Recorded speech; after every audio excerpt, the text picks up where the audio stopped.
Hello, namaste, and good afternoon. This is Manashvi, and on behalf of Veroptum IBITS team, I would like to welcome you all to our IBITS e-learning session. A brief introduction about our program. The IBITS e-learning session is an initiative by Veroptum, and it is an interactive program where we discuss optometric topics.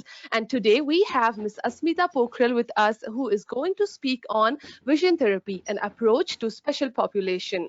Before we start, a brief introduction about our speaker here. Ms. Asmita has graduated in BSc Optometry from NSHM Knowledge Campus in 2015 and completed her internship program from LB Prasad Eye Hospital, Hyderabad. She pursued her master's in optometry from Chitkara University, Punjab. She has worked as an optometrist in various eye clinics in Nepal, and after completing her post-graduation, she has joined Vision Aid, Chennai in 2017 under mentorship of Mr. Aditya Goyal. She is currently doing her fellowship in vision therapy from ASCO, and her special interest is behavioral optometry, and she is also keenly dedicated in making differences in the lives of children and adults through the therapy programs. So on behalf of Veroptum IBITS and our audience, I welcome you, ma'am. Thank you, Manashvi. Thanks for your kind introduction. I extend my thanks to the entire team of Veroptum for having me here to present, and thanks to all the attendees as well for sparing their time to this. So, without further delay, we shall now proceed towards the presentation. So today I'm taking you all towards a list explored specialty in optometry, which is I will just interrupt you here for 1 second. Before we start with today's session, a small reminder to our audience, please don't forget to keep your mics on mute. And if you all have any questions, please type them out in the conversation box and we will discuss them after the presentation is over. Thank you. Anytime you're ready, ma'am. Yeah. So today I'm taking you all towards a list explored specialty in optometry. This is called as behavioral optometry. So behavioral optometry deals with all the sequence of neurosensory and neuromuscular activities. Like this is monitored by practitioners, which is responsible for developing, rehabilitating, and enhancing the visual skills as well as processing. So slides are not getting okay. So today in this presentation we'll be covering up a brief introduction of vision, the various theories of visual perception, visual pathways, and the relation of vision and learning, and the introduction to the spatial population, which will be morely focusing on, which will focus more, and I'll be even discussing about the primitive reflexes. So, having corrected a patient to 2020 back in my graduation days, as soon after I entered into my practice, I used to get immensely happy if I was able to correct a patient to 2020. So since I was very new to my practice, I didn't know that, or I used to limit myself that vision is just to the number of 2020. Later, working with the pediatric population, what I realized was my understanding towards vision was faulty. So eyesight actually is a physical attribute of the vision. It emphasizes on the structure, the pathology, and the measurement of the function of the eye. So whenever we take eyesight into consideration, it is actually a measurement of how sensitive your eyes are to find out the details at the distance. It is certainly important to have a vision of 2020, but just having a vision of 2020 doesn't guarantee that you have no issues with your vision. On the contrary, vision is an ability. It's the ability to interpret and understand the information that comes through your eyes, and then you execute the stimulus into an appropriate response. Vision is a dynamic process to identify. You identify the stimulus, you organize it, you interpret it, and then integrate with the sensory and the motor information that is generated by the other sense. So with the information that you just derived, you put this into a direct movement. So you direct yourself into an action.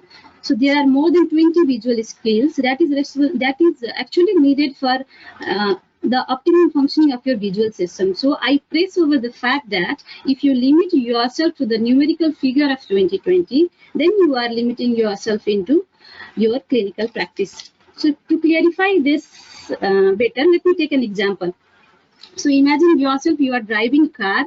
So when you are driving a car, you find a car that is approaching towards you from the opposite direction. So your ability to see the car approaching towards you, or your ability to read the number plate of the car clearly, is what sight is. But if you are able to see it clearly, vision actually means that you are able to judge the distance between your car and the approaching car, your ability to judge the speed of the other car, your ability to guide or steer the car in the direction so that you do not meet up with accident, or your ability to put on brakes so that you function everything into smoothly, or you function it with minimum stress. That's what vision is. I hope you are clear with the difference between vision and eyesight.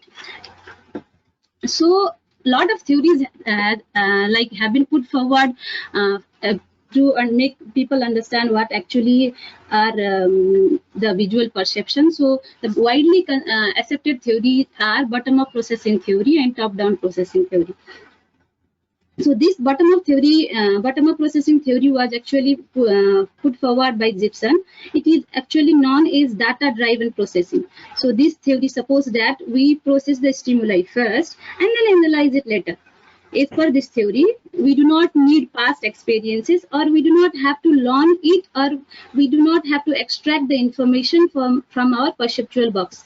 The process from looking at stimuli to analyzing it is a direct line. So this is also known as reductionist theory, where you break big ideas into the small basic parts. So to make you understand better, let me exemplify this with the help of these road signs. So you see, while you travel in a known road, you see road signs, right? So these road signs are actually, so these actually communicate the speed limit, the turnings you are about to get, or the slope, or any areas which are very much accident prone. So even if you do not physically see these structures that is coming up in your way, you get an idea that you have to be cautious enough to ride. So these are actually an example of bottom-up processing theory.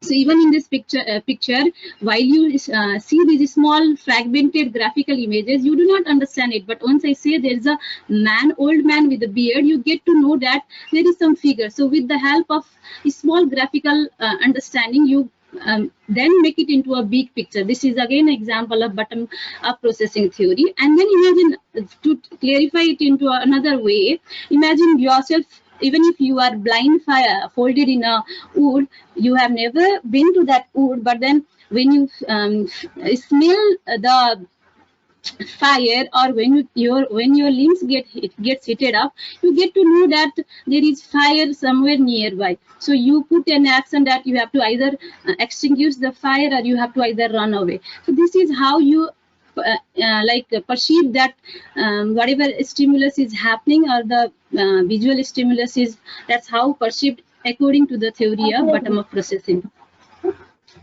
So the next theory is top-down processing theory. So this theory was actually proposed by Richard Gregory. This theory is actually realized as a response to Gibson's theory. So we begin to perceiving the world around by pulling from the perceptual box. So this perceptual box actually consists of experiences, emotions, and memories. So it quickly forms an opinion or judgment on what we are seeing and experiencing based on what we have seen or learned in the past. So what is essential in this theory is you have to have a formed image or a formed earlier experiences in this.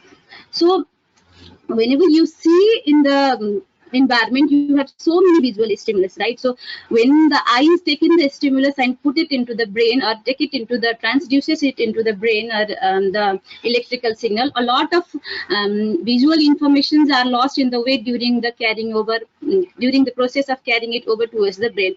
So whatever gap or is left, or whatever information is left, that fill in the gaps is done by your past experiences. So to make you understand better, now I'll give you an example where you see a paragraph, right? All these paragraphs have jumbled words. So only the first and the last letter is matching, while the rest of these letters are not are misspelled. So even if you like if you read those letters individually, you are not able to infer the meaning of the words. But when you read it in a whole paragraph, or based on your earlier experiences with the word, you are able to read it without any complications, right? So this is what top-down processing is. We have a next example here. So when I first say in this picture, what do you observe? You may have either observed the old man with the spectacles, or if I say there is some more figure, or there is one more figure in it, then you will try to find out what actually is it. So you may even find out a rat in this picture. So whenever if you see this picture in the first hand or in the first place, you may have difficulty in finding out the second picture. But then if the same picture was in your memory earlier, then you could have find it out without any problem, right? So this again is an example of top-down processing theory. So this is a Rubin's base. So what actually happens in this is, like, if you just see it, or if you consider this figure, so you might have found out only a vase here. But then when I say there is one more, there are other pictures embedded in it, you will find the two figurative pictures of two men, right? So these are all based on your earlier experiences. So I hope you guys are clear about the two visual perceptual theories that have been put forward by these two people. So we now come towards the holistic approach of care. This was actually given by an eminent faculty of behavioral optometry, who is known as father of behavioral optometry as well. So he is known as A.M. Skeffington. So he proposed four-circle theory of Skeffington's, which defines what vision is. So as per Skeffington's, if you cannot see 100%, we can't see 100%. So because eyes are the windows of the soul, and vision is always learned, the learning happens throughout our life. So it is very much essential to shape our vision wisely. The visual behavior is malleable and depends upon a number of factors. So as per Skeffington, the first circle of that is in the four-circle theory is anti-gravity. So this circle is considered as the first step towards the vision. What it encapsulates is the answers of all the questions that is relative to where am I and where my body is in relative to yourself. Okay. So how do you gain the information of where am I and where my body is in relative to yourself? So there are two things that actually gives us information. One is semicircular canal that is inside your inner ear, and the other is proprioception. So these, like, you might have even felt the turbulence. The semicircular canal is responsible for finding out your positional information. Like, let us suppose if you are in a flight, you might have even felt the turbulence in the air, right? So like with the direction of the plane flying over the air, you could feel the changes in your position. So this is how you gain your information the first way. The second is proprioception. So even if your eyes are closed or your visual informations are shut down, but when you step in a soft surface or in a hard surface, you get to know that there is something hard in below my feet, or there is something soft. So you sort of get information from the tactile part of the surface wherever you are standing. So this is how you gain the information of your position again. So these two parts are responsible for answering where am I and where my body parts is in relative to yourself. The second circle is convergence, centering. So once we know where we are and where our body parts are in the space, we look forward to know where the other objects is in space in relative to us. So centering is everything that the person uses to know where something is in reference to yourself. Okay. So everything involved in orienting yourself to the task and coming to balance with the task is a part of centering. So this is actually a precursor for fixation and vergence. So whenever you find out where am I and where my body is in relative to yourself, now you direct yourself to an object. So you have to find out where that object is in relative to yourself. So I hope I'm clear with this too. So the third circle is identification. So once you figure out what, where you are and where the object is, now you have to find out what is that object called. This circle includes everything that a person uses to answer the fundamental question of what is it. So to identify something, we must have a previous experience, right? So that may be your sole personal experiences or those universal ideas that everyone shares. So let us suppose if you take a car, you call that car, like everyone of us call that car a car, not a cop, right? So that is what a universal idea is. Let us suppose if you have a car where you have a fantasy of getting a car, a very beautiful car. So all your personal ideas also is included in this circle. So this is actually a precursor of accommodative function. So the last circle is speech or auditory. This circle includes everything which is felt, which is sensed, or which is stored in your memories.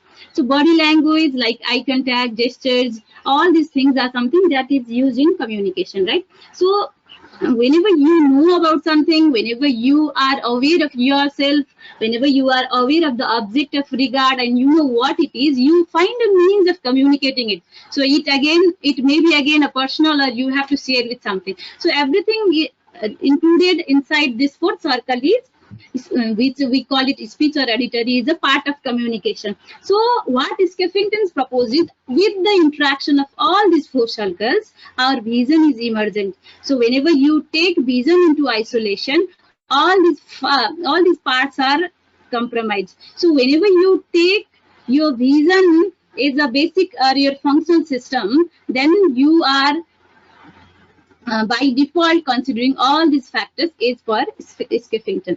So any limitation in any of these sub-process will always result in compromise in the efficiency and then processing of the ability of you to find out what the visual stimulus is about. So to correct the way, and so the correct way to diagnose any dysfunction in the visual process is to think about how they perform in their personal space. So once you understand this approach, you can effectively treat the patient with utmost outcomes.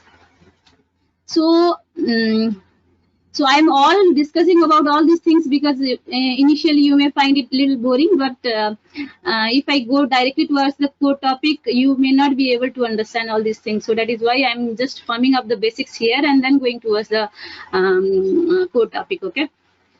So there are two visual pathways. The first is magnocellular visual pathway and the second is parvocellular visual pathway. So these both pathways originate from eyeball and they extend all the way towards the visual cortex, but they are anatomically separated.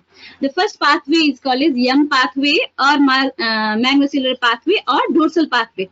So this is also known as ambient pathway, which is named after the magnocellular cells. So this pathway actually consists of 10% of your visual pathway and is involved in directing your all motor movements. So whenever you see or whenever you find out anything that relates with the stereopsis or the movement part of the object that you are taking into consideration, all the spatial as well as motor skills and your ambient vision is associated with this pathway. So the whole body movement like locomotion, everything is involved inside this pathway, okay? So whenever you see patient with dyslexia or schizophrenia or in other cases where there are some behavioral issues, so actually this pathway is considered to be dysfunctional, okay?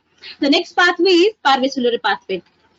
So this pathway is like the major pathway which constitute about 90% of our visual pathway. But what it is responsible is your focal guiding as well as your fine motor skills. So what is the major difference between these two pathways? The magnocellular pathway has very poor color sensitivity, while the parvocellular pathway have very strong color sensitivity, as well as the other major difference is the magnocellular pathway has very poor acuity, while the P pathway has very sharp acuity. Because the P pathway deals in finding out what is it, while the magnocellular pathway is like it deals with finding out where is it and how is it.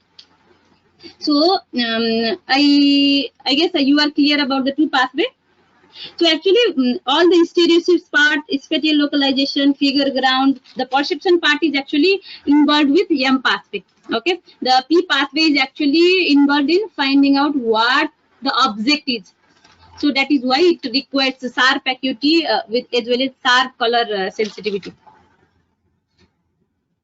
So this is actually a good thought given by an eminent faculty of behavioral optometry again, is G.N. Zetman. So what he said is, the fact that an infant must learn how to walk and talk is fully accepted by everyone.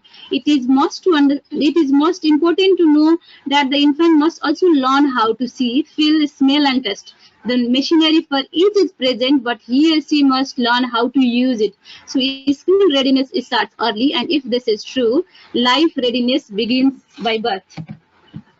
So is this thought process by Zetman also says that vision is a learned process and it happens throughout your life. So as explained by Skeffington, it encapsulates so many areas. It is our prime duty to make sure that the children are visually ready to carry out their task with utmost efficiency. So what is the exact relation between vision and learning? So research says that 80% of our learning is visual, and it is even found that 1 out of 4 students have visual problems which are serious enough to impede their learning.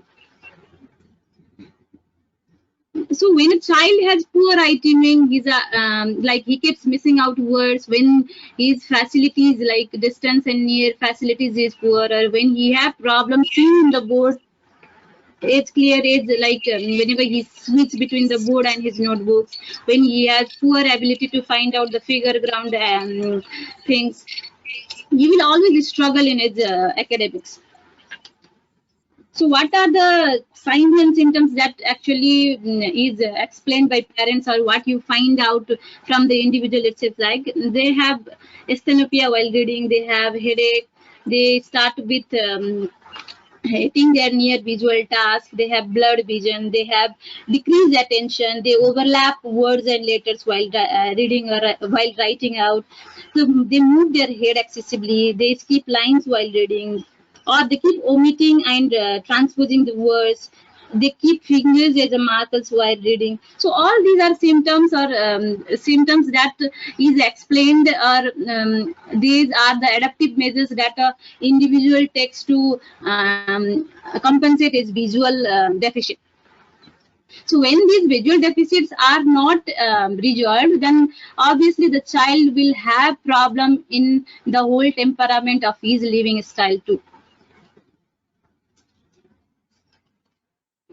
So the hardware required for vision is eyes, right? So whenever the software actually is brain. So soon after the baby is born, like the learning actually happens through his uterine life. So as the baby is born, the environment is a complete new experience for him. So as he grows up, he builds all those perceptual boxes about the he builds up the memory things, or his identification skills about everything. So everything is learned for him because it's a new environment. So provided his milestone are normal, or all the milestone visual as well as the other milestone are normal, he eventually starts reading to learn. But if there is any deficit, suppose, so if there is any deficiency in achieving the milestone, his visual efficiency will again be compromised, right? So a lot of energy is wasted in overcoming the stress which is caused by the deficiency. So before making a child ready, so we always have to keep in mind that they should be visually ready to start up with their learning skills. So whenever there is problem with placing the information, whenever they read out the visual stimulus, again that creates a stress, and that is why children actually lag in their academics. So you must be pretty much aware about the myth, the 2020 myth. I might have even explained it earlier. So the chart that we actually use is correcting like we use the chart is actually used for correcting ametropia. But have you ever noticed that it is placed in 20 feet? But all our needed visual tasks is not the distance where we mostly engaged in, right? So most of the time is invested in near works, but we have been corrected in distance. So what actually is faulty in this system is it doesn't tell how much you put the effort to see clearly, or it doesn't determine if your eyes are teaming well, or it doesn't tell you if you are able to comprehend well from the visual input that you have just taken in, or it doesn't tell you if you have a good dynamic acuity. Why is dynamic acuity important again? So then, since this chart is static, again your dynamic acuity is not taken care of through this 2020 chart. So dynamic acuity is very much essential for persons who are involved in sports. So if you keep yourself limited up to 2020, you might be keeping yourself into a wrong concept that his vision is fully optimized. So we have to test all the skills that is required for a proper visual functioning. So whenever we miss these things, or whenever the task or the visual skills that is required for a optimally functioning visual system, this will again lead to the avoidance of the learning task. And there are so many research which are evident that these actually missed behaviors or missed deficits actually turn up or gets misdiagnosed as behavioral problems like ADD and ADHD. So what's the good news? All these problems, whatever are involved in these kids or these individuals, are treatable. So this was actually a study that was carried by a 5th grade teacher in US. So what she found was, out of the total hours that child invests in his school, 74% of his classroom day is involved in learning desk or in his learning task. So what actually was found out that he engages himself only in the near point activities 54% of his total time invested, while the near distance switching of these two distance he involves 20% of the time, while and again in the distance he invests 26% of the total studying hours. So what it gives you hints that out of all those invested time, he actually engages himself more into the near task, right? So with the advent of many technologies and advancement, the education system again has taken a leap, right? So by the time while we were kid, we did not have access to laptops and all those gadgets. So we were limited into books. Not that people do not read books at all this time too, but then all these things like these gadgets or their involvement into the screen activities or their obsession into social media, all are adding up a demand or the visual demand in these students or individuals. Again, we were much enforced into outdoor activities, while children of this era or this time, they do not involve into outdoor activities. So these are all actually working on or putting a stress in the children. So whenever child is under stress, he sees less, he hears less, and generally becomes less efficient. So when the child is under stress with his deficits not identified, we can never expect him to excel well in his academics, right? So now coming towards the main topic where we are now enrolling into. So what actually is special population?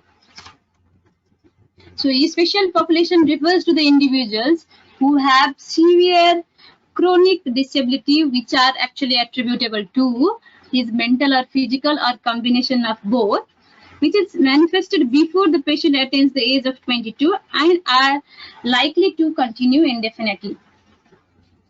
So this is what is given by DSMB. So when there is the need, so this actually results in the limitation of his self-care, his receptive and expressive language, his learning skills, his mobility and self-direction, his capacity for independent living, and his economic self-sufficiency. So when the individual has a special need, it results in the combination of So what actually is needed is the combination and sequence of special interdisciplinary generic services and supports or other assistance. So this assistance may either be for an extended period of time or it may range to lifelong too. So what do you think is the need of getting into the eye care practice into this population? So even if it is less verbally expressed, or even if it's not dictated into words, what I feel in most of my fellow friends is like this population, even if they are corrected, and what is the use of having them corrected? They do not have to study at all, or they do not they are anyway dependent upon others. So these is actually a very poor sentiments that is involved into this population. So these population are greatly ignored by ourselves as well. So there are literatures which are actually evident of high incidence of refractive error, oculomotor dysfunction, binocular vision disorder, perceptual anomalies, and there are number of ocular health problems that are found more prevalent in this sort of population rather than the typically developing population. So this is where the need of eye practice or your need comes into play. So whenever we take the consideration of the figure in the population is given by census of 2011, out of the total population of India, 2.21% of people are reported to have some kind of disability. So this includes vision, hearing, speech, movement, mental retardation, mental illness, multiple disability, and any and other faculties of disability. So whenever I roughly estimated the figure, again, these are not the discrete ideas of the research, because this was not carried out throughout India or throughout a particular, I mean, it was carried out into a particular city or a definite area of region. So out of, with the rough estimate, what I'm going to say is, out of 1,000 lives, 3 live births were found to have cerebral palsy. One was one live birth in 500 were diagnosed with autism. 1 in 850 live births were found to have Down syndrome. 1 in 3,600 male population, and 1 in 4,000 female population in Fragile X syndrome. So 20, and the number of mental retardation individuals were like 20 live births in 1,000, 20 individuals in 1,000 live births. Delayed milestone again was 30 individuals in 1,000 live births. So this is a rough estimate of the individuals having all these special needs. So as a clinician, what do you expect in this sort of population? So learning disability. So I'm going to describe each of the type of the population that needs special needs. Again, I'm not going to describe all of them here because it is a large term and it includes a lot of variations, or it has a lot of particular headings under which it comes. So what actually is learning disability? So it is a heterogeneous group of disorder which is manifested by significant difficulties in acquisition and use of listening, speaking, reading, writing, and your ability to do the mathematical calculation. So this actually put an adverse effect in the academic achievement of the children. So what are the different areas where the child or the individuals is deficient in processing? The first is in the input. So he is not able to actually find out the sensory processing of visual and auditory skills. The second is in the integration part. He is not able to find out, or he is not able to relate the sound with shape of the number, or whenever someone recites, he is not able to put it into or write it down, or he has a poor ability to motorically reproduce it, right? So the third part is his memory. He has problem in retaining a new information. His short or long-term visual memory or auditory memory is poor. The last is output. So he has difficulty in area motoric production, like drawing. He will be poor in drawing or writing. He will be poor in verbally expressing or putting forward the appropriate social gestures. So all these things are the areas where a child or an individual with learning disability will have, right? So what do you encounter? What sort of things do you encounter in this sort of in this population?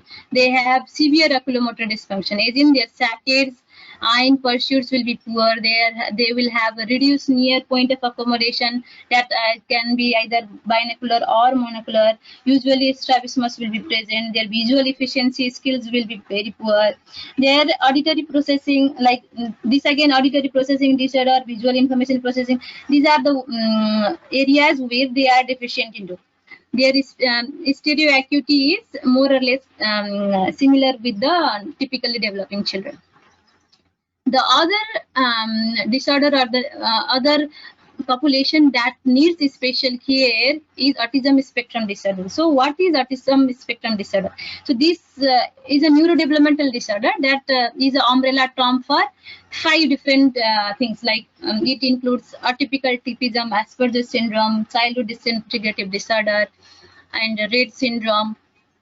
So these are, and PDD-NOS. So these all are like considered as a spectrum. So what is the chief behavior that is executed by this population are they have very much stereotypical or repetitive behaviors. They have poor social interaction. They have stimming problems. So all these behavioral issues are there in this sort of population. So as an eye practitioner, what actually is observed is their visual acuity is unaffected, or they have moderate deficits, but their oculomotor dysfunction is,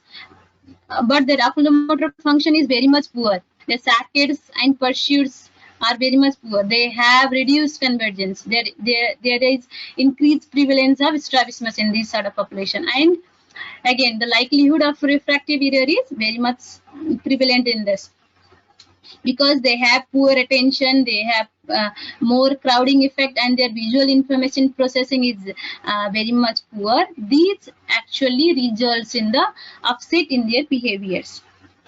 The next population is cerebral palsy.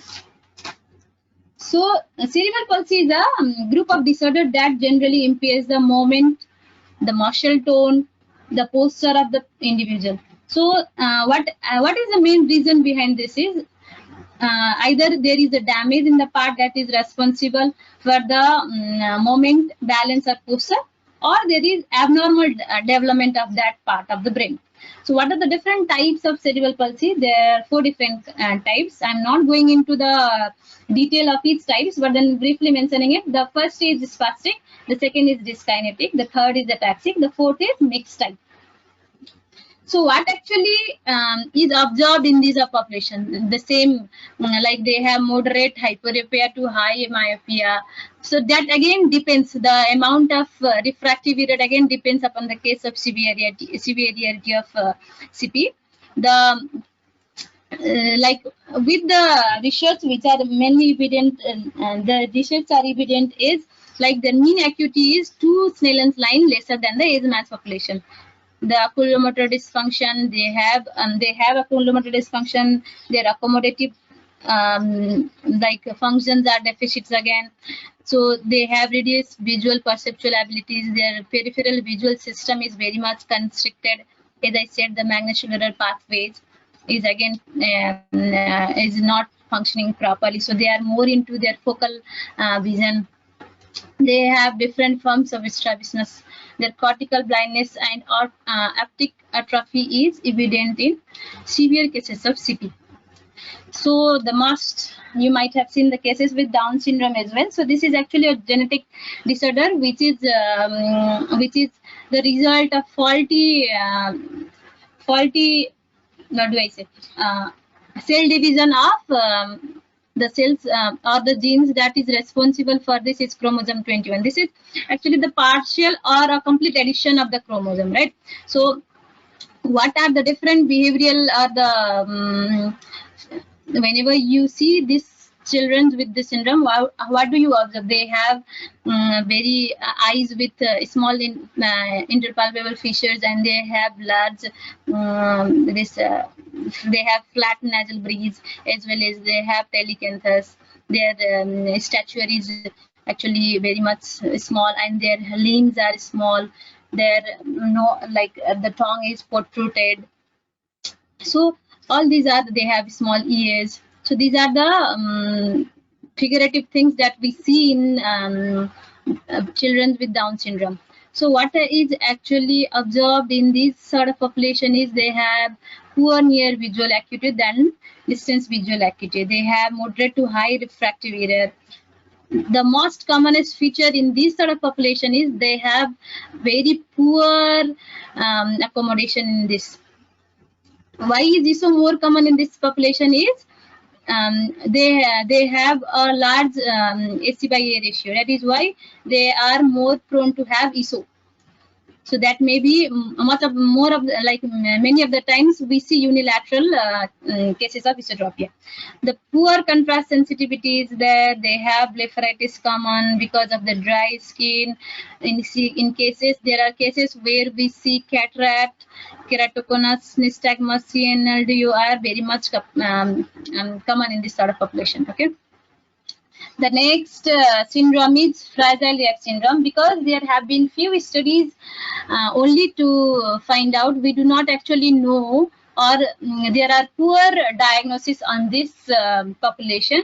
So this syndrome is again a genetic disorder where the behaviors actually mimics like that of ASD. They have variable amount of intellectual disability, and they have long, narrow ears, and their they have prominent foreheads and chin. So they have the other features are like they have large ear, their fingers are very much flexible, they have large testicles. So these are the behaviors, or these are the identification factors for the children with Fragile X syndrome. The main visual issues that we find in this population are the same thing. They are more evident to have strabismus. They have significant refractive error. They have lack of accommodative components, and then the convergence part is again poor. So their oculomotor skills are again faulty. So these behaviors are the triads of all the individuals here shares much with that of the autism spectrum disorder. So all the issues that all the issues which are comorbid with other disabilities are taken into consideration under intellectual disability. So they may have CP as well as intellectual disability. So in this population, what is actually observed is since they have very much poor communication, or their intellectual abilities are poor, they most of the time the conditions that are involved in these individuals are underdiagnosed. The impairment of vision again depends upon the case of severity. Refractive errors ranges from high hyperopia to high myopia. They have their binocular skills are again poor, and strabismus is again evident. The ocular health abnormality includes cataract, optic nerve atrophy, keratopathy, and glaucoma. The cortical visual impairment again is a leading reason for the visual impairment. So depending upon the severity, again the visual functions in this population is limited. Their refractive error, that actually is in regard with the area of the brain which is impacted. So the abilities or the way the child or the individual with CVI live up is, again the functions are all limited with the area of where the area is affected in the brain. So they have refractive error, they have impaired accommodation, their color vision again is impacted, they have poor visual field, and there is attentional impairment in this. Mobility and navigation again is dependent upon the amount of severity. So what actually, because there are large population in this particular heading of special need, I am not going to describe all of them, but that doesn't mean these areas or these populations are also considered into the population with special needs. Individual who had the history of traumatic brain injury, rare neurodevelopmental disorders like Alport syndrome, Aicardi syndrome. These are also the individuals with special needs. The neurodegenerative cases like Alzheimer's disease, Parkinson's disease also fall into this population. Psychiatric illness is in depression. When an individual has depression, when he is suffering with bipolar disorder, schizophrenia, anxiety or panic disorder, obsessive compulsive disorder, these are all they all fall up into the population of special needs. So why am I going to discuss about the primitive reflex?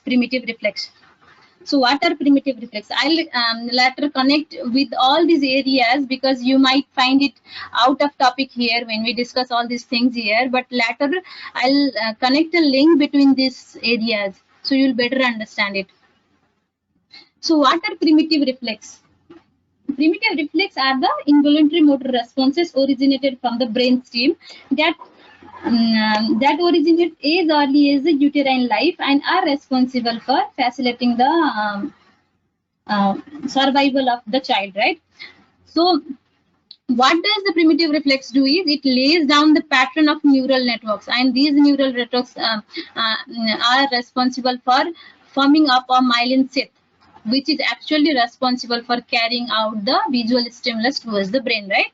So whenever you consider about the primitive reflex, these reflex are supposed to be washed off soon after they start with the uterine life.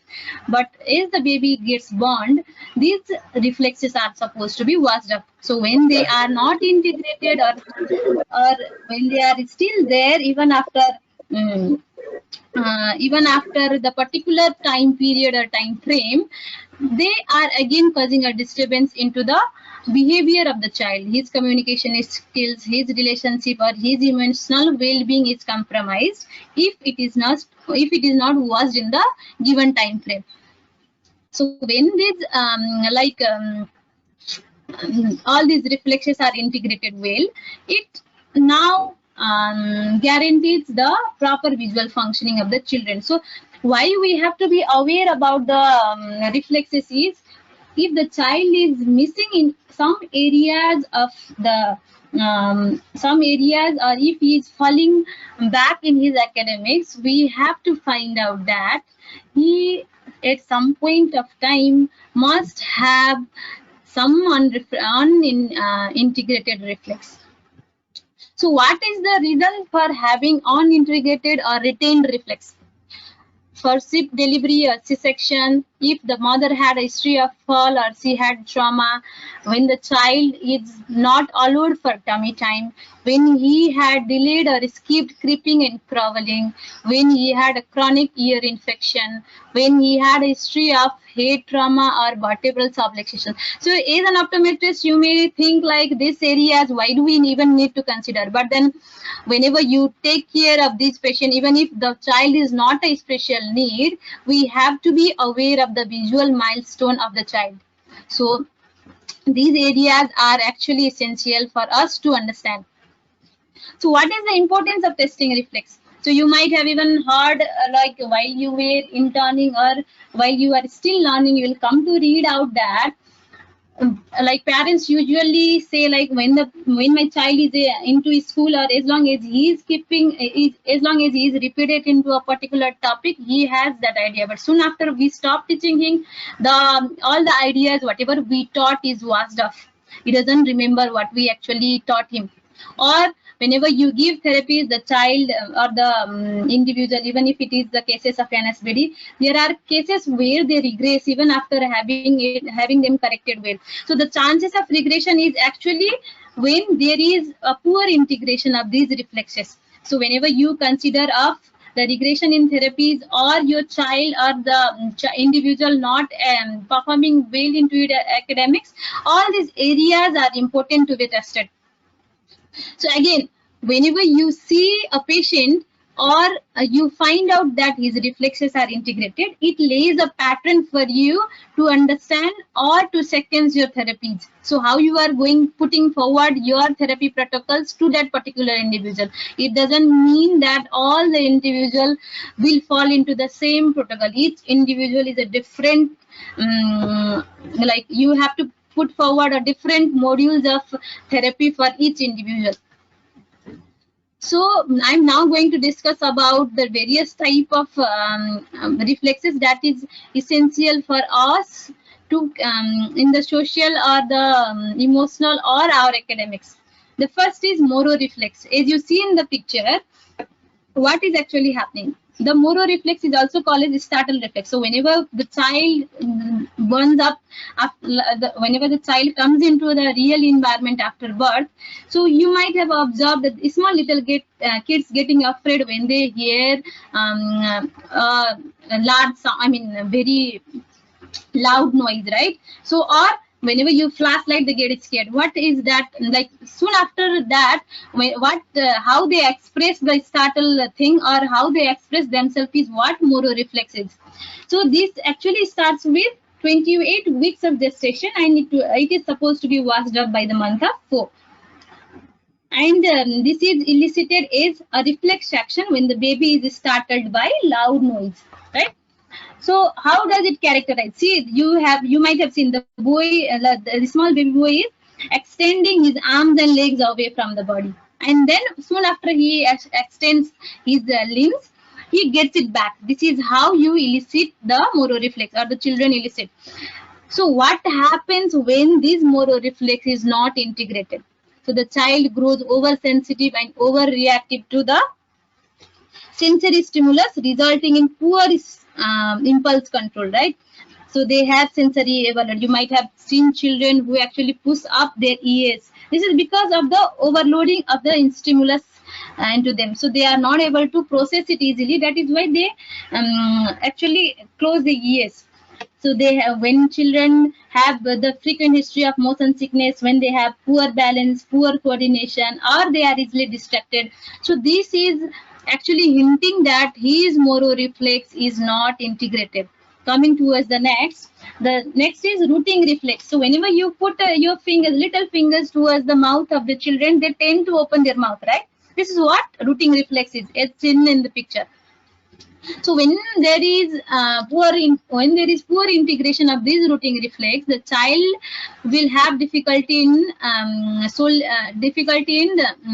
what is it called? Difficulty in eating with solid foods, or he have poor articulation, and he will have a habit of thumb sucking. So this reflex is responsible for the child to make him ready for breastfeeding or any procedures of eating. But if this is not integrated, the child will have all these behavioral issues. The next is palmar reflex. So whenever you hold a baby finger, they tend to catch your finger or they tend to grasp it. This is what palmar reflex is. So if this reflex is not integrated within the 6 months of birth, this will result in difficulty with fine motor skills. What does the fine motor skill means? It actually like whenever you write or whenever you use scissors to cut fingers, cut papers, these are all fine motor skills. The child tend to stick out his tongue while writing. These are all the behaviors of unintegrated palmar reflex. They will exhibit messy handwriting. So these are like when the parent complains of all these issues, you have to be aware that their palmar reflex is not integrated well. The next is atypical tonic neck reflex. This has to be integrated within 6 months. If it is not integrated, the child is prone to have dyslexia. He will have problem with reading, listening, handwriting. He will have problem with spelling difficulties, spelling out the letters, or he will have poor sense of direction and laterality. So how do you elicit the reflex? So whenever you see this little kid here, you may have seen like wherever like his head is turned, that area has that side of the limb, I mean his limbs, and to the side where he is turning his head is actually not contracted. while the other side, wherever he is not looking, it is contracted. So if this is the main features of a typical tonic neck reflex. So if it is not integrated, this is the problems, like as I explained before, the children will be going through. The next is spinal gallant reflex. So it is supposed to be washed up by 9 months, and it initiates by 3 months of age.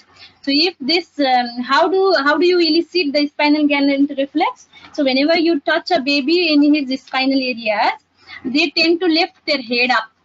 So this is what spinal gallant reflex is. It's shown in the picture. So if this reflex is not integrated, what behavioral issues do you see? Bed waiting, his hip rotation towards one side, poor concentration abilities, short-term memories, you will have irritable bowel. So all these are the behaviors that is associated with unintegrated spinal gallant reflex. The last is tonic laburnal reflex. We have so many reflexes that is associated, but whatever is associated with vision, I have mentioned it here. Okay. So there are two types of tonic laburnal reflex. The first is forward tonic laburnal reflex. The second is backward tonic laburnal reflex. So when the baby lies on the back, the baby's head moves forward, arms and legs pull close up to the body, and when the head moves backward, it's shown in this picture, his limbs extends away from the body. So this is the first part, like where the child actually responds towards the gravity. So when this part or when this reflex is not integrated, all his balance issues comes into play. You will be easily fatigued. His muscle tone will be again poor. You will have difficulty in judging distance. All the weird habits of sitting positions like double leg position, his pigeon walking, dog walking, all these sort of issues that relates with his walking skills or his motion abilities, everything will be impaired if this reflex is not integrated. So as a practitioner, what do you see? What things do you consider as a red flag whenever you see children with these special needs? Or it doesn't just limit yourself with like, even if they do not have any special need, you have to check all these factors as well. So it doesn't mean like only being a developmental optometrist you are supposed to see all these primitive reflex integration. Okay. So when the parents complains that his child uses finger while reading, or he takes his reading material very much close, when the child is having problem with mathematical operation, he frequently transposes the word, his writing skills is very much poor, he is not able to find out the proper spacing between the letters or the words, he is not able to align them in a particular single line, or he is like it's shown in this last picture where I am pointing, like he complains of having a swimmy letters. All these things are associated with the visual deficits.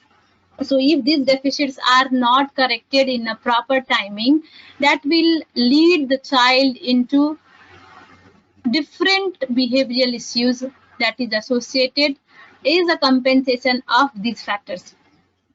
So I am going to illustrate here with some illustrations with the pictures here. So you might have seen the child is walking with his toe here. So whenever you have the proprioception, this is actually a kind of proprioception where he is like finding it overloaded. That is why he is actually using his toe alone to walk. This is again a sign of proprioception where he is flapping his fingers, the part which is responsible for making him aware. He is closing his eyes, right? So this is all because they are overloaded with lot of stimulus in front of them. So since they are not actually well to process them they are not able to process them well, they tend to have these sort of behavioral adaptations for their visual deficit. The second is having a poor eye contact. This is called as pigeon walking, duck walking. The child tend to close their ears, W sitting postures. This picture, like where they are actually training them how to hold a pencil well. So much of these children who have all these special needs, or even without special needs, they struggle with holding the pencil better. This is actually involved with their palmar reflex, as I explained you earlier. So when their palmar reflex is not integrated well, they tend to have problem in catching the pencil well. So this instrument called a pencil grip is used in training them how to hold a pencil better. So that the behavioral issues like lining up the toys in a line, these are all associated with the visual deficits. So as an optometrist, it's not your duty that you just limit yourself into 20/20, right? So whenever you see this patient, you have to see whether their primitive reflex are integrated, whether all the 4 areas as explained by Skeffington's are properly in a good interaction. So if any of these areas are found deficient, the child is going to have a serious issues with their behavior. So whenever, like as I said, as I explained, vision has 2 parts, the sensory and the motor part. If there is issues with his sensory system of the sensory part of his vision, you will have abnormal posture, as I explained. You will have you will frequently triple and stumble over things. You will bump into things. You will have behavioral upsets. You will avoid his task. You will be having problem with the difficulty in throwing and catching. All these are associated with the vision again. So vision is not simply what we had been thinking of just 20/20, right? So how do you understand yourself? You are a spatial action system. So whenever you are in the space, you are aware of where you are, how you are in respect with the other objects in the space, how you have to judge yourself into the any of the activities that is happening in the environment. So everything comes up with this, and your vision is primarily responsible for making you understand all these things. If there is any dysfunction in any of the part of the areas that, like as I explained in my earlier slide, the child will have a pronounced effect in his behavioral as well as his academic areas. So to compensate this deficit, he will develop all those proprioception habits, like the way I said, in flapping their fingers, the steamings that they have, the behavioral upsets. These are all these they are the things that is developed as a part of compensation for their inability to process the visual visual inability or the visual deficits. So this results in lot of problem, and then the child will again be the child will lag behind in terms of his quality of life. But then what it is found out that most of the children who were found to have, or even if they had problem with all these areas which are left, which are not even taken care of, they are surprisingly found out that they have 20/20 vision. So as I explained, behavior is the only solution for all these patients. Toe walking, flickering fingers near face, flapping their hands, all these provide sensory input to tell the individual where they are in space, right? So this is a very beautiful picture which explains how do we start to learn what vision is. So whenever your eye health it's a hierarchy where, like, your eye health and visual pathway should be properly integrated. If there is any problem in this, you are falling in the basic level. So if this area is properly taken care of, you have to move forward towards the visual efficiency. What do you take care in visual efficiency? Your ability to fix it, your ability to follow things, your ability to fuse them, where your eye teaming abilities are taken care of. The next hierarchy is your visual information processing. So how do you take care in this? Your spatial perception, where do you lie, what like in the laterality part, your left light recognition, your eye-hand body coordination, everything is taken care of in this hierarchy. The next is your areas. If all these areas are not in deficit, then you are able to excel up. either it be in school or in sports or on all the part of your works. So what actually is all integrated into is your peripheral and central integration. So if your central integration is poor, again you'll have a problem in this. If your peripheral visual field is poor, then you will have a problem in it. So this is a very beautiful picture that defines how our vision is molded in. So as a practitioner or as a parents, we have to find out if our childs are visually ready to learn, if we are visually ready to work, or if you are visually ready to do any sport activities. So vision can be learned. So vision can be developed. How do we develop vision? If they have any deficits, here in this picture, with the help of these parquetry blocks, they are helping to develop their perceptual abilities.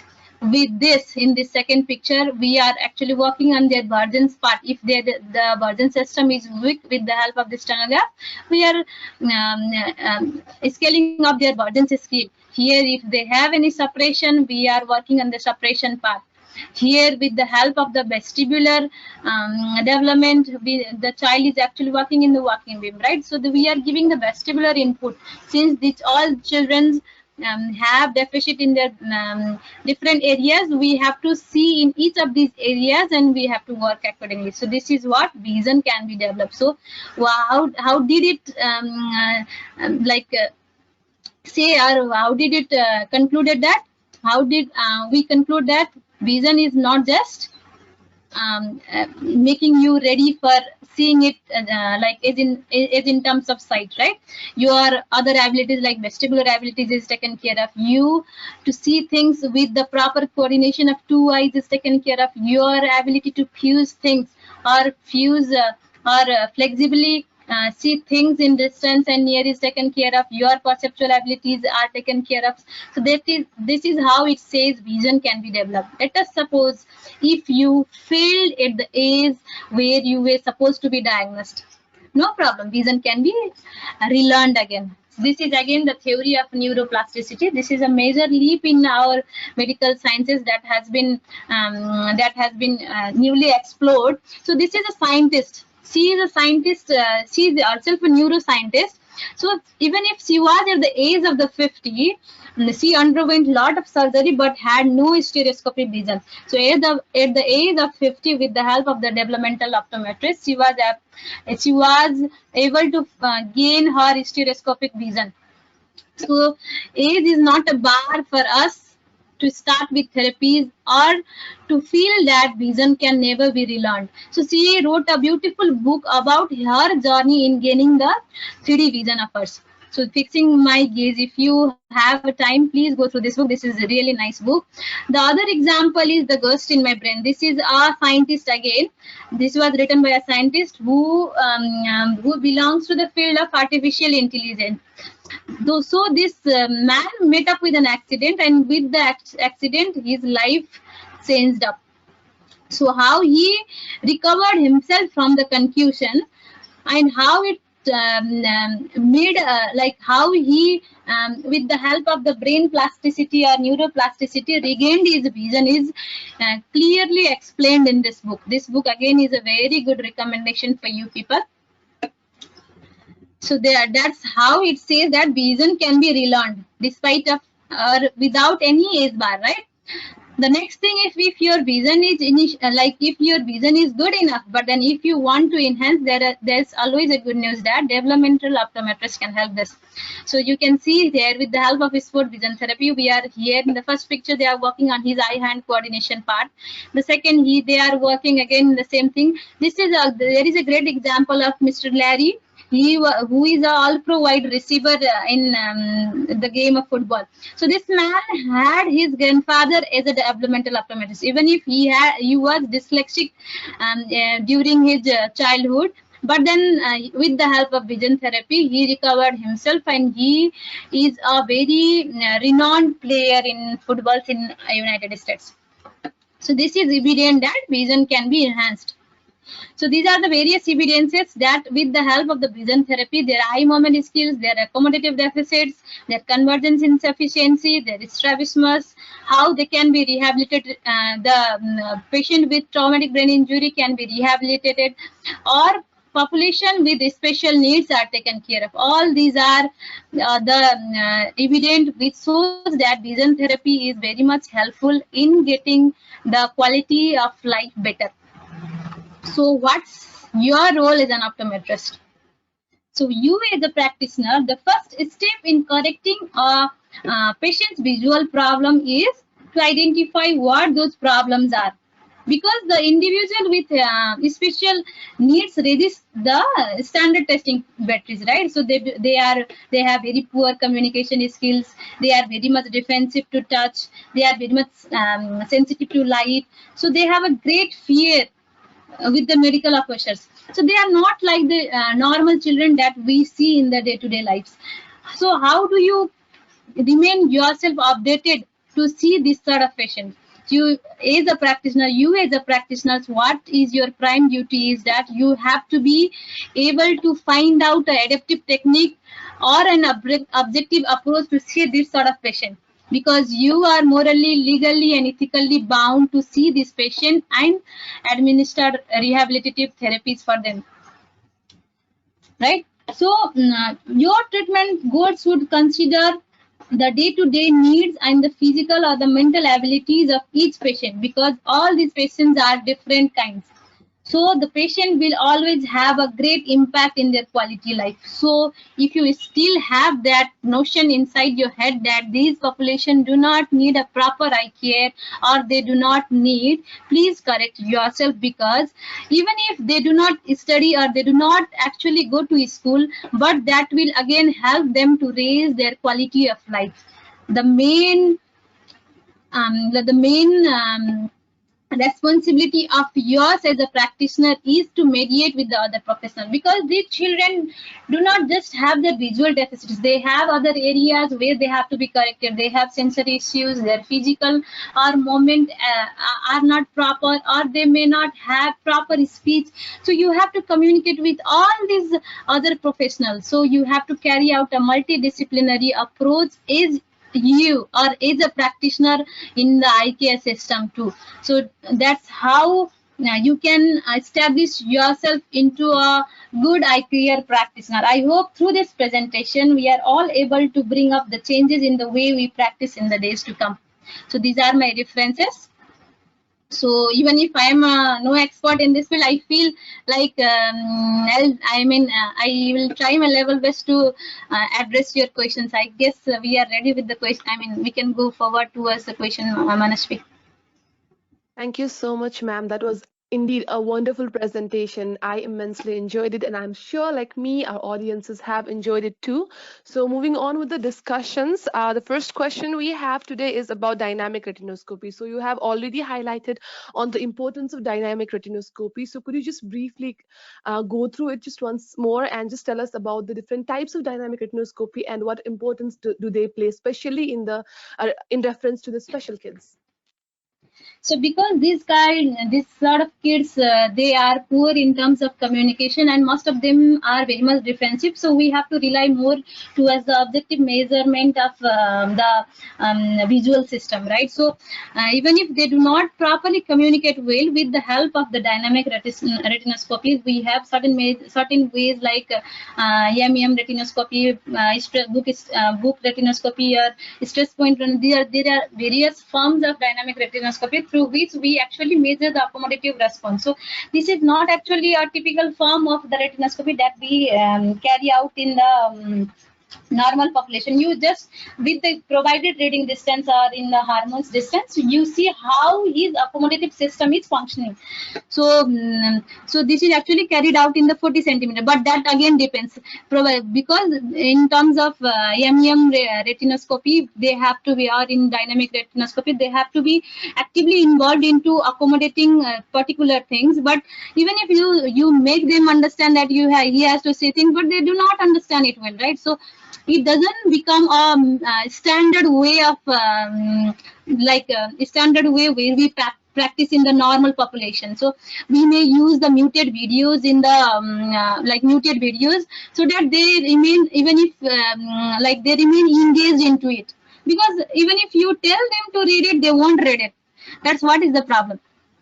So there are various forms, like even if it is expressed in terms of kids, like in those kids whose intellectual intellectual abilities or cognition is pretty good, we can work with MEM and other forms of retinoscopy. But then muted videos, in case where they do not communicate, helps a lot.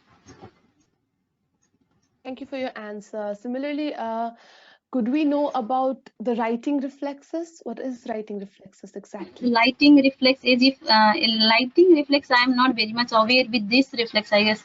Lighting reflex. Is it lighting Sorry. or writing? I'm confused. Writing, I don't know. Writing, I am not very much aware, sorry. Okay, no worries. So can we know about the dialectal behavior therapy? So this is a form of like a lot of therapies have been put forward. So dialectical is actually for those who have problem with the language acquisitions. So these are responsible for improving your part of the deficit that involves in the understanding of particular language. So it doesn't, like children who have poor abilities, even if they are verbal, but they have poor abilities to understand what actually someone is meaning. So these therapies are helpful in this. In Nepal and India, they have not been active, but in countries like which are usually developed, they have introduced this sort of therapies. Okay, so as we know that we are in lockdown since 2 to 3 months worldwide due to the pandemic. So what would be your suggestion to the parents who have missed the important therapies in this special population? So what we actually do in sort of this, like in population where they need active therapies. So in cases like NSVBD, or in case of populations where they have a large gap in their integration of primitive reflex, or they have very much of behavioral issues, we actually encourage the parents to come up to the therapy every day, or in depending upon the flexibility. But those who cannot afford them, we have options of them teaching as well. So even if they do not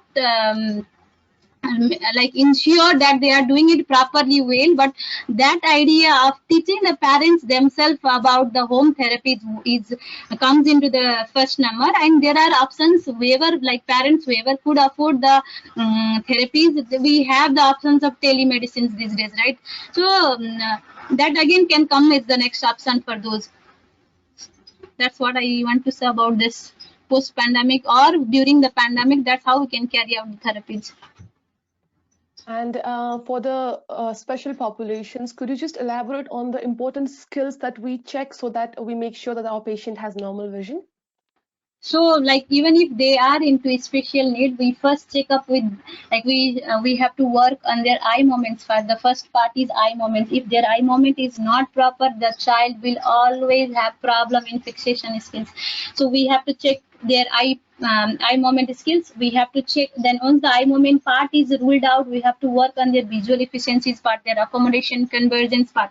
So if their accommodation and convergence is not proper again, then we have to work on it. Then once all these factors are corrected, we move towards the information processing skills. So these all the visual figure ground, visual spatial skills, his visual memory, everything is taken care inside the visual information processing skills. So this again is like even if they do not follow the proper module that we follow in the typically developing population, we have certain adaptive techniques that we use to find out this population, because their intellectual abilities is poor. So the normative data that we consider in typical developing is not we do not even compare them with the normatives of the is the test result. But then we have the different adaptive techniques for each of these procedures. Okay, and do we use any special instruments in the behavioral optometry? So we, as of like in cases where in cases of developed countries, they suddenly have all these instruments in finding out, even if they do not have a proper eye fixation.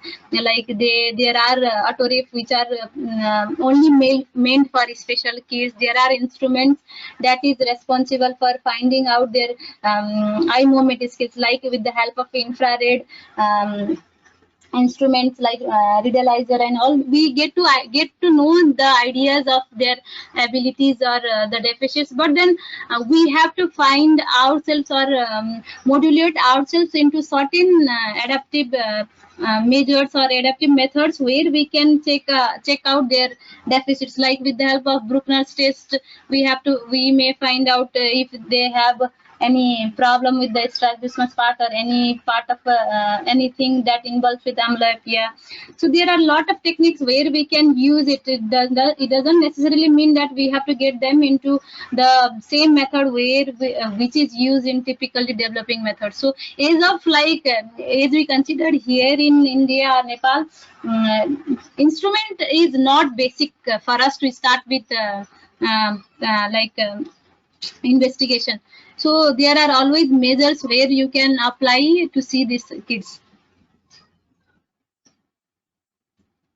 I hope I addressed the question. So it's more about the skills and the methodologies rather than the special instruments, right? Yeah. Okay, thank you so much for the answer. So the last question for today is basically, what was your motivation for joining the VT and for working with the special kids? So to be very much true with the question, like I had no idea that developmental optometric would be this vast. So when I just joined as a optometrist in Aditya Sir's clinic, I was very much for the very first month I was very much sad with the fact that this area of optometry doesn't have so much of thing to do. Actually, we just give therapies, we have to evaluate, and there's no much thing, pretty much of repetitive thing. But then as I kept seeing patient and with number of issues that is involved into vision, then I got struck that this area is so much depth. So the main thing that keeps me motivated is the improvement that we get to see with the in their quality of life. That's what so much is rewarding in the profession, That's what is mainly the key thing that keeps me keeps me pushing myself into this. Thank you so much. We wrapped up with our questions now. And on behalf of IBIDS and our audience, I would like to thank our speaker, Ms. Asmita, for her lovely presentation and for giving us her valuable time and the knowledge that she has imparted today. So on behalf of our audience and IBIDS, I'd like to request you, ma'am, to share your experience on IBIDS today.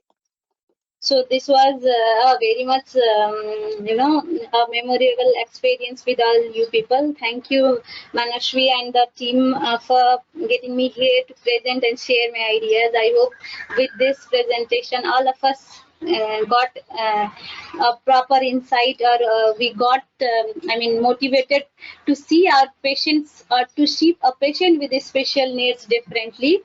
And I thank you all the audience who managed to come here and spare some time to to get to learn things, sharing all our ideas together.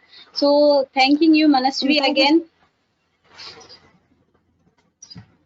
Thank you so much. Thank you so much for your kind words, ma'am. And it was a great pleasure to have you here. That brings us to the end of the program today. And I would also like to thank our audience for being ever so supportive, kind, attentive, patient, and interactive. On that note, I would like to end the meeting. This session will be on YouTube soon. And stay tuned for more sessions and programs by IBID and Phoroptom. You can also visit us at www.phoroptom.com for more information on Phoroptom and IBIDS. Also join us on social media, WhatsApp, Facebook, and Instagram. Stay home, stay safe, and have a great day. Thank you. Thank you.